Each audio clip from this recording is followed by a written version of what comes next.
Hello दोस्तों, हमारे channel में आप सभी का स्वागत है।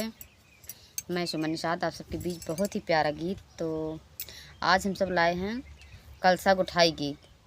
और जितना नाना लोग हुई बुआ लोग तो कलसा गोठें और बहुत ही मन से और मन गिराई के ना गोठें, कहाँ के अंदर डर रहे इसमें हमें नेग ना मिले तो मिले। और कैसे मिले आप सब ज़रूर सुने, बहुत ही प्यारा गीत बा।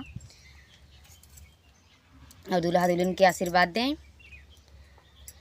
कहवा के कलसा कहवा के पानी जी, कहाँ से सुहागिन बुआ कलसा गोठैया मई जी, कहाँ से सुहागिन बुआ कलसा गोठैया मई जी, कहाँ के सुहागिन बुआ।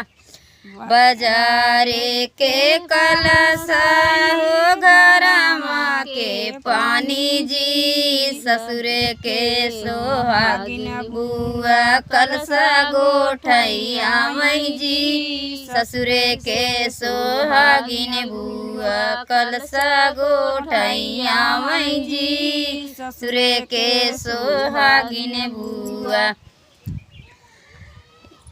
सभवा से आई बाबा मुसकाई जी, काऊ काऊ पायू बेटी कलसा गोठाई जी, काऊ काऊ पायू बेटी। 1 किलो आटा पाए 1 पौआ दाल जी, 51 रुपया पाए कलसा गोठाई जी, 51 रुपया पाए कलसा गोठाई जी, 51 रुपया पाए कलसा।